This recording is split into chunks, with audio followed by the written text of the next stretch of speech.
Hello, this is Ollie Pickmart. I wanted to talk to you this week about energy, tiredness, and getting more energy. Have you ever felt exhausted, drained of energy, your body just aches and you don't know why? Could it be your environment, negative people around you, negative emotions from within you, internal conflict and indecision, a condition such as chronic fatigue, ME, other chronic illnesses that are leaving you feeling exhausted, including COVID-19? You may be a very sensitive person who's affected by energy. You may be empathetic and feel obliged to give your energy away. Do you feel all over the place, just not like you? Once you understand your own personal energy system and learn how to set it up for wellness, you will never again be lacking in energy. I could go through some energy processes with you, which would give you instructions as to what to do and when to do it. But back in 2009, when I first learnt about energy, I wrote a book called Recover Your Energy. It was written as a light-hearted way because storytelling is the easiest way to teach the skills you need to improve your health. And I would, of course, recommend seeking medical assistance when appropriate. This type of health coaching is completely complementary to other medical advice. It is not alternative.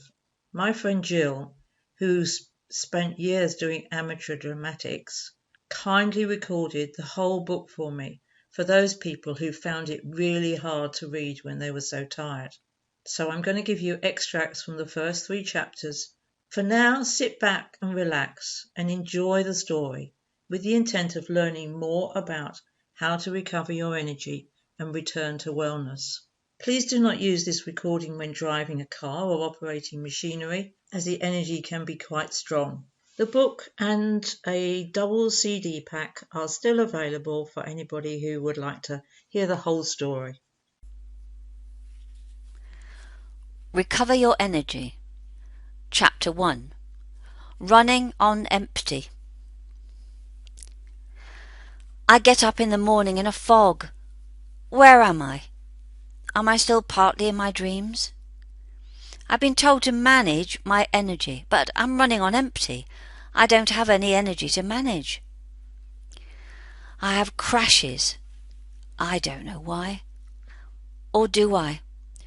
I've tried to unpack the crashes, but I'm so in them I can't find any clarity.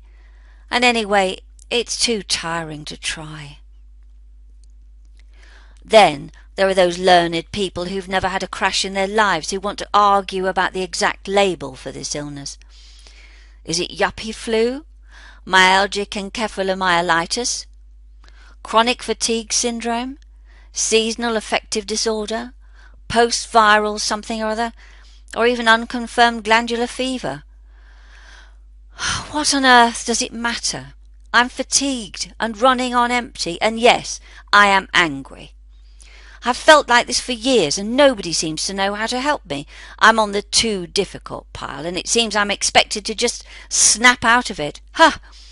I'd like to see them try. Sometimes I feel I have to get worse before anyone will take me seriously.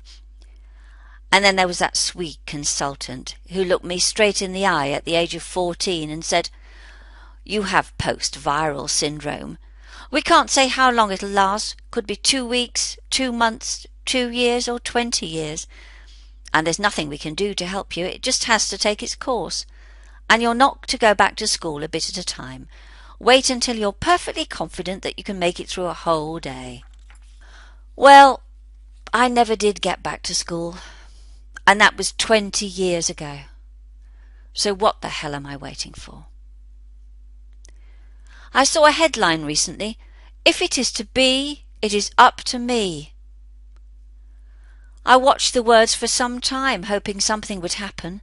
Then it slowly dawned on me. I had no idea what to do. All my ideas slid out the window years ago. It's all so frightening. I'm like the electricity supply. 1 minute I'm okay. The next my fuses have blown and I can barely stand up. So what's happened? I used to be such an energetic person, rushing here, there, and everywhere, 101 things to do, helping others, never a dull moment, full of life. And look at me now. I've completely lost all that fizz. All I can do is think about how best to get through the day with what little energy I have. It's horrible. Some days I feel okay after a little exertion, and then I'm knocked out for the rest of the week, so I never know whether to try and do more or do less.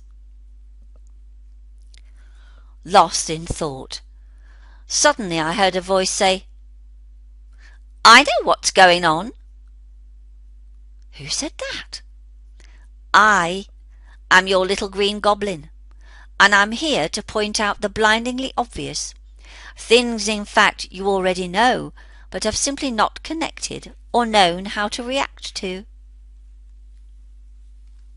Chapter 2. What Green Goblins Do Best. So, the little green goblin perched at the bottom of my bed with his head on one side and said, "I'm here to listen." "Really? For how long?" I replied, having no idea whether a green goblin was really going to understand me. "For as long as it takes. Oh, and I've been listening in to what you've been thinking, so you don't need to repeat all that anger again." "How did you do that?" "Well, that is what green goblins do best. Listen to your thoughts and help you make connections. Actually, I've been learning all about you ever since I was parachuted in to help. I organised the headline, made sure you saw it, and waited for a good moment when I could be all ears." "Well, if you've been listening in, you probably know as much as I do. Not sure there's very much to add. And my energy won't hold out much longer, so could we be quick?" "Why don't you just summarise?" "Oh, I've been struggling for years. Some times are better than others. I seem to have a very limited tank of energy and need to ration myself every minute of every day. I'm scared of wasting too much too soon because I know I won't be able to replenish it until I've had some sleep. The trouble is, though, when I sleep, the fog often comes back, which makes everything even more difficult. When the fog's there, I'm completely unable to think. If someone talks to me, the words fly past my ears too fast for me to catch. If I try to read, I can't even assemble the words in my head to make a sentence.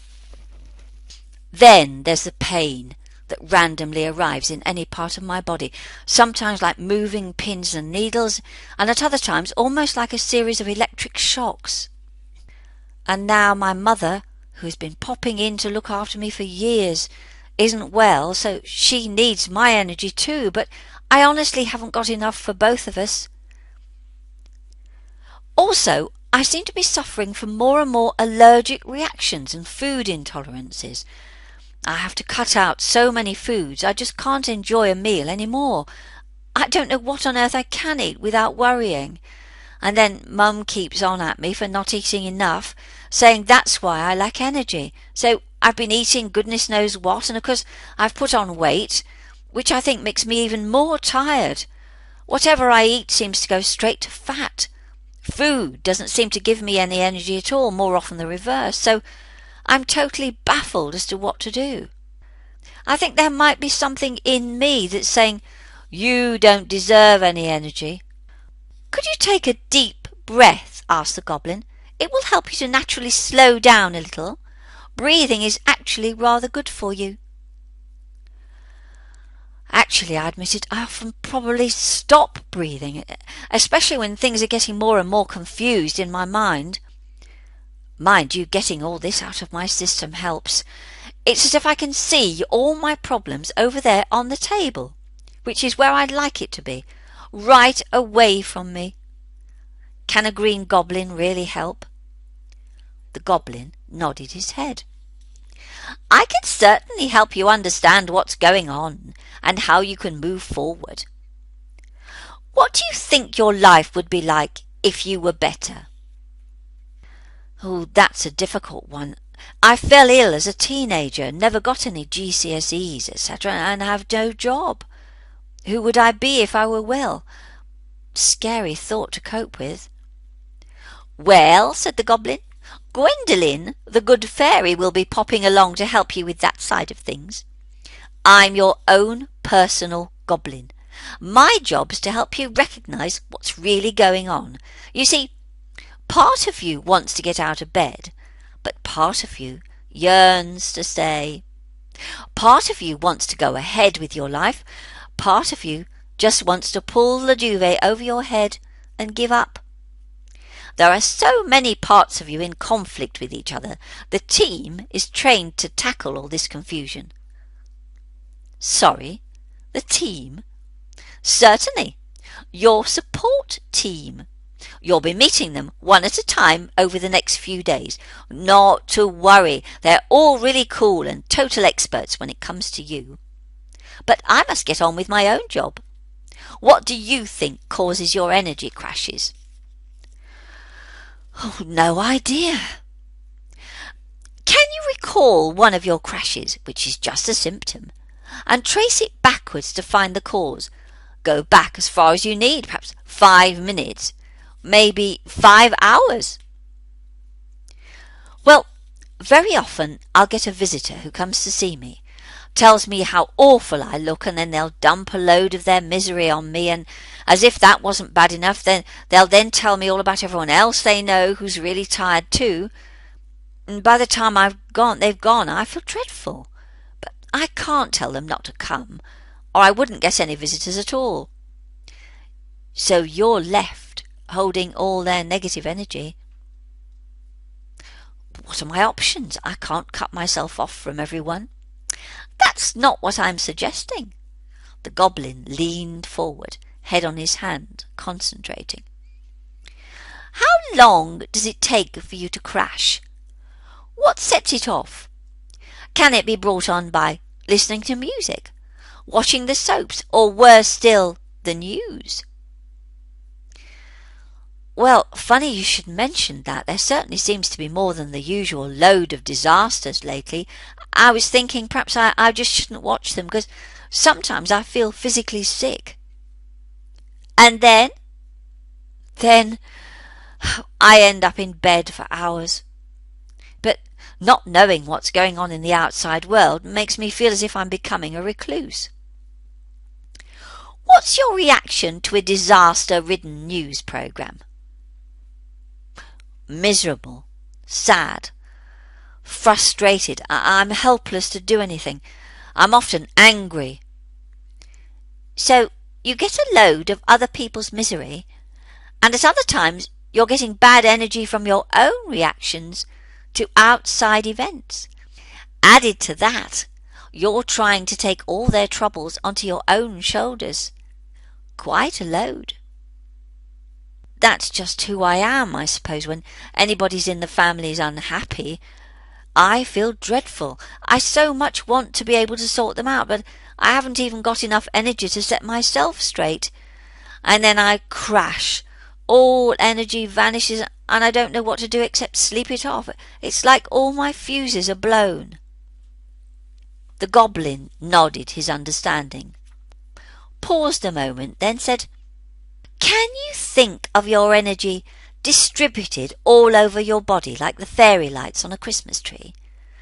You have hundreds of lights or meridian points, and just like annoying Christmas tree lights, if one goes out, it's likely the next few will go too.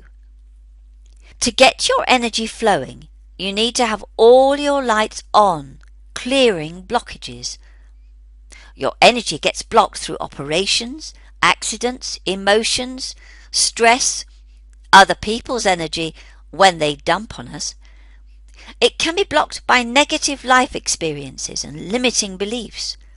The most popular personal energy model has at least 7 main junction boxes, just like the main fuse box in your home. These are called chakras. The negative energy builds up in your cells, causing a decreasing energy until your chakras get really blocked. Then we see time and time again patterns of illness and disease forming. So you're saying that either I pick up other people's negative energy, or I generate my own. And that's what blows my fuses. Do you know, that's exactly what it feels like. As if the mains connector has been unplugged. And what about physical exercise? Do you manage any? Not really. I've been told to conserve the energy I have and ration myself. They call that fatigue management. It's second nature now after all these years. If you're running on empty anyway, physical exercise is only going to tip you over the top. But wouldn't it be so much better if you were practicing energy management? Isn't that a far more positive approach? The term fatigue management makes you feel exhausted from the start because you're internally reinforcing that fatigue message. The mornings are so hard. I'm like a zombie. I've discovered this word that describes it perfectly. Discombobulated. Most days it takes until lunchtime before I've come round. I read this book on dreams and sleep levels and feel I never get to the important level 4 when your body has an opportunity to repair itself. I feel as if I've spent the whole night busily dreaming. I can't remember details, but I know they're not happy dreams. When I wake up, I feel more fatigued than I did when I went to sleep. The Goblin nodded his head again. If you've read about sleep and dreams, you'll know dreams often focus on unresolved issues in your life. Repetitive dreams are issues popping up again and again because they aren't being addressed. It may be that you don't want to face the problems, or that at some level you feel they are insoluble. Dreams are dealt with by the right side of the brain and can easily be forgotten in the first few minutes of awakening, so you need a pen and paper beside your bed to make a note. I know when you wake up you're in a bit of a fog, but Maisie will be really impressed if you write some of your dreams down. They could be very useful. Who on earth is Maisie? I asked. Oh, she's the daughter of that internationally renowned detective, I can't mention his name, who's always solving clues and tracking down villains. Maisie's followed in her father's footsteps, except she concentrates on tracking down clues that are inside you.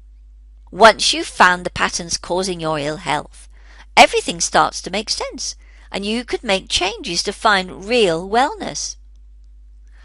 Oh, where do I find her? Don't worry, she'll appear when you're ready. And while we're on the subject of your right brain, what metaphors do you use to describe yourself? Sorry? Pet phrases you use. I'm sick and tired of being ill. That the sort of thing you mean? Certainly is. And when were you first sick and tired? Well, I remember feeling that way about my new school before I even started. So you became sick and tired, quite literally. Hadn't really thought about it like that. Well, you should. People often keep giving themselves a message and eventually their body believes it and they physically manifest exactly what they've been thinking about. You see, manifesting a thought can override strong emotion. Can you recall any other descriptive words you tend to use about yourself? I gave it some thought. I often say how drained I am and how I have no energy. Ah, common triggers for fatigue. Watch out. You have to learn how to get rid of those, or they'll continually hold you back. Have you ever had a time when you felt really well? Mum and Dad took me on holiday once. I didn't think I'd even make it up the stairs to the plane. We went to the Maldives in the Indian Ocean. As I got off the plane in glorious sunshine, I seemed to have left all the bad feelings and fatigue behind. We had a great 2 weeks, sunshine, scenery, lovely food, and super people. But in the car from the airport home, I could feel it all coming back. Whew, I'd forgotten about that. It's important to keep an experience like that alive, so your mind has the opportunity even now to compare and contrast what it was that made such a difference to you. Oh, whoops! The goblin suddenly leapt up from his position at the bottom of my bed, making me jump. Oh, time I made myself scarce. Edward, the personal energy repair electrician, is heading this way. He has so much energy, little people like me sometimes start fizzing round the ceiling. And suddenly the little green goblin whirled round once, waved, and flew out of the window. Chapter 3. Edward the Electrician. Before I could even think why there should be an electrician in the house, the door flew open, and in bounced a rather rounded chap bearing a big gold toolbox and a bigger smile. "Hello, hello. Edward's the name. Electrical problems a game. Come to help you fix your connections. I see you don't have any energy. Probably running on empty. How much of the energy running your body is yours right now?" Before I could think, the number 20% popped up in my mind. I could actually see a dial with a lever marked at the 20% level. "Actually, I think that may be a wee bit optimistic, but no matter," said Edward. "Just make sure the 20% is your energy right now, not energy from some time in the past." Gosh, 10% just popped up then, but that sounds really dreadful. Not to worry, we can fix it. It's just always helpful to have an idea of exactly where you are before you try to get where you want to be. But where are these numbers coming from? Oh, straight from your subconscious, and you should congratulate yourself for doing such a great job of telling yourself what's going on. When you pick up negative energy from others, it will always be their energy, and you can't possibly run your body on energy that belongs to other people, and particularly if it's the wrong sort.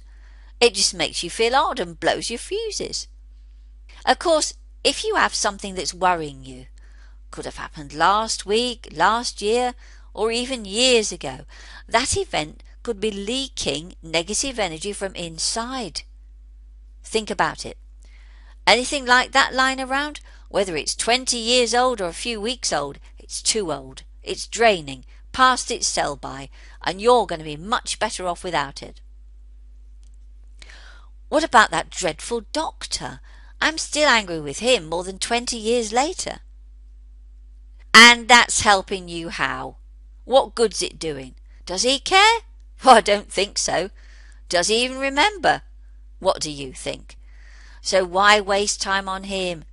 Let go and just hope he's grown a little wiser as he got older. Easier said than done. I could hear how grumpy I sounded. Now, try not to be judgmental. Probably said what he did with the best of intentions. If you can just see he was only trying to help, you'll find it easier to let go. And don't worry, I have some great tools that will help you shift some of the stale stuff, and you can have fun at the same time. Ready? Well, here we go, just slowly to start with. Think of your energy as a river, a natural flow of energy. Always make sure your arms and legs are uncrossed to get the best flow. If the flow isn't strong enough, rubbish builds up. If the blocks are large enough, the river's forced to reroute. I can teach you to release those blocks and manage both the inflow and outflow of your energy. If the outflow is blocked, the inflow will stop too. It's natural self-regulation. In times of flood, water may be lost and never find its way back to the river. I can teach you to recover your energy from places it's trickled away to. I'm going to give you all the tools you need to maintain energy. You wouldn't dream of not brushing your teeth and washing every day. Shouldn't you be cleaning your energy field too? Just because most people can't see it, you can still sense it and know when it needs a good going over. You can't see gravity or the wind, but you can certainly feel them. They're just different forms of energy. So, have I got a load of rubbish blocking my energy flow? A lorry load. Let's see if this helps. With a huge whoosh, a large golden cloud burst out of the gold toolbox and started dancing around the room. It was like watching a magic spring clean in action. It finally settled in the 8 corners of the room, floor and ceiling, ran little threads to meet in the centre, paused a moment, and then dived down through the floor deep into the ground and right down to the centre of the earth, leaving the room sparkling with a great feeling of peace. "Oh, is that what you do?" I asked in amazement. "Just a starter." Edward did his best, but failed to look in the least bit modest. "Now you." "Me?" "Just think about it happening. Energy follows thought. Imagine pulling in gold energy, and imagine it doing what you've just seen. You can do it your own way if you like. Energy loves creativity." I concentrated hard. "This is incredible." Speechless, I watched the torrent of golden energy clean the room, shoot from one corner to another, assemble in the middle, and dive into the earth. Wow! Did I do that? Everyone can, just needs a little imagination. I can guide you through all sorts of things to imagine, and you can have lots of fun using them yourself. How are you feeling now? Not much different in terms of energy, but I certainly feel calmer, less frantic in my head. Also, I had a rather odd feeling of dropping into the bed. That's you feeling more connected to your body, grounded, rather than being up in your head with hundreds of thoughts running around. As you progress, you'll find that connection getting stronger, and you'll feel calmer, more focused. That's very reassuring. So, why was the goblin so nervous of you? Oh, he used to love to join the gold energy running around the room, but one person we met zapped it so fast the first time that he got knocked out. So I always ask people to run it gently, because it's a very powerful concept. You can always increase the flow later. The goblin is still a bit wary of people trying it for the first time. As you learn to direct your energy, it's important you don't impose it on others. Now, let's start to release and eliminate some of that old energy that's hanging around from other people. As we progress, you'll be releasing lots of energy, and I certainly don't want to take all that away with me. We're going to use the concept of a magnet in a ring of fire that can simply burn up all this unwanted energy. Just imagine a huge magnet. Make it whatever colour or shape you like, making sure it's good and strong. Surround it with a ring of fire and pass the magnet down your front, say about 2 to 3 feet from your body. Just let the magnet attract any old emotions, negative energy, old programming, karma, food intolerances, phobias, limiting beliefs, all the stuff that you no longer need. That's right, just watch it go. Hear it go or feel it go. Any of these will be just perfect. Now, if you feel anything blocking you doing this, just let go of the block. If nothing is happening, just release the block that is blocking the block. If you still don't feel that anything's working, release the block that's blocking the block that's blocking the block. By this time, there'll be nothing left to block anything. You don't control it. It will all happen just as it does when you sit in a cinema or theatre. You have no control over the film or play. You're just experiencing it. This experience could be in the form of pictures, cartoon images, sounds or feelings, whatever appeals to your subconscious. You won't need to worry that you'll be losing something you still need. Your subconscious is very conservative, and it won't let you release anything that you might regret losing. It's far more likely to keep things you don't need than lose anything you do. Now, Just let the magnet do its work, attracting old emotions, negative energy, and old programming out of the front of your body, and let the fire just burn these up. Now let the magnet travel down the back of you, where lots of clutter often hides, attracting and burning up old emotions, negative energy, limiting beliefs, karma, and old programming. Continue down your right side, your left side, above your head, and below your feet. Now, how was that? Really odd. I saw lots of stuff rushing away from me and burning up. And how do you feel now? Okay, and I've just read my meter and I now have 25% of my own energy running my body. This is simply amazing. How did that happen? Simply cleaning your energy field. I can see it's a lot clearer than it was, and there's more to do yet. 25% may be a little optimistic when you realize exactly what is really your energy. Don't worry, it'll adjust as you practice more. Would you be able to do that same process twice a day, once when you get up and once before going to sleep? It will really make a difference. Anytime you feel lit up by strong emotions, it's really good to straight away put out a new magnet, clear it, and fill up the gap with more new golden energy. Oh, just a minute. When you were talking earlier, I was beginning to feel really tired, but that seems to be getting better now. I feel I can keep chatting for a bit longer. This is really easy.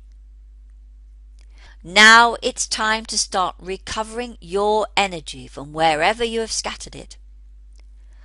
Some people get told by their family and friends that the only solution is to pull themselves together and you'll be all right.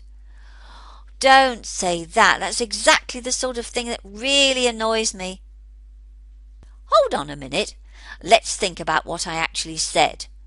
The thought of pulling yourself together in itself is a fascinating concept. If you and your energy are not together, where are you? People also use the expression feeling all over the place. So where have they left parts of themselves? If you're worrying about your mother, are you leaving your energy with her or with other people you know? Oh, yes, I've always felt that I should give my mum and others all the energy they want from me. That's why I used to be so manic. I thought I was generating more. Being manic keeps you in your head and not grounded. A very stressful feeling, and it may stop energy flowing in through your feet into your main energy channels. First things first, let's see about recovering your energy. Oh no, I can't do that. My mum needs it. I'd feel very guilty just taking it away with no warning. No problem. I was just picturing my mum standing there without my energy. She was looking very sad and a bit deflated. But at that moment, Edward pressed another button on his toolbox. Suddenly there was a gold ball of shining energy above her head, sparkling and dancing. As I watched, it slowly cascaded down over and into her body, and she was smiling. I also saw with surprise my own energy flowing back to me. You see, once you introduced her to universal gold energy, she liked it a lot and was happy to give yours back. It's important you just offer it to her to take if she wants. If she doesn't want the universal gold energy, then assure her it will just evaporate in a couple of days. But I didn't do anything. Oh, yes, you did. All you had to do was think about the energy, and there it was. Energy follows thought. Now, before you accept that energy back into you, imagine a gold ball of energy above your head. Let it collect any energy that you've scattered with anyone, left in distant places, etc. Clean it up, make it really sparkling, and let it just beam back onto the top of your head and fill up all the gaps that have been left when you released all that negative stuff. How do you feel now? Wow! Now I have about 40% of my own energy and I feel a whole lot better. Great! And I think that's enough for today. Collecting your energy field to about 3 to 5 feet around you, just like a lovely soft duvet. That will keep you safe and start to protect you from other energies. Practice what you've been learning, and I'll see you again when you've done some detective work with Maisie. Now, I'm going to take the scenic route. So saying, he disappeared inside his toolbox, which rose and glided like a golden spaceship right out of the window. I must have dozed off then into a really relaxed and comfortable sleep, until I woke up bright and alert. I could hear a little voice calling, "Cooey! Cooey!"